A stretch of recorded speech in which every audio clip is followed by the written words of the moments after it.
Сточарите се немоќни без синдикат, без вистинско синдикално здружување, преку кое цврсто ќе застанат во одбрана на своите права и статус и понатаму откупувачите на млеко ќе им го земаат кајмакот. На сточарите и фале еден синдикат кој што ќе се здружат заедно во здружени сили, кој што ќе си ги бараат правата, затоа што знаеме дека сточарот овие 10 години не си купил едно палто и сточниот фонд паѓа, но картелите кои што откупуваат млеко во државата си купуваат джипови, си купуваат коли и преработувачките капацитети станаа големи гиганти. Во моментов сточарите се притиснати од сите страни. Откупните цени и на месото и на млекото се срамно ниски, нема доволно пасишта, а нема ниту работна рака. Доколку имате стадо од 80 кози или 100 овци, треба да имате минимум 1 или 2 вработени кои што ќе работат на фармата.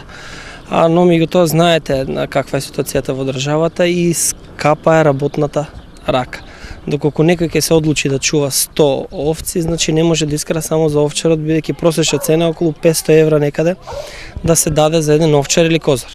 Поради ова, се повеќе сточари ги продаваат стадата, зашто ЕСАПот на крај книжи зијани и нервози. Па да ви кажам, колку е благодетна, толку е и тешко, значи да се работи во државата со овци, со стока, со кози, затоа што откупната цена е многу ниска.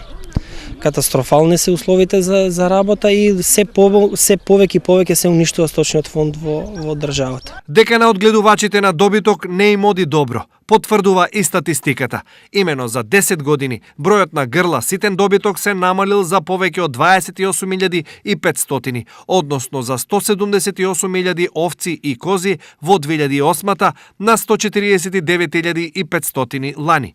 При тоа, бројот на кози е речиси преполовен, па од некогашните 35.700 грла сега има 22.000, а овците од 140.000 се намалиле на нешто над 126.000.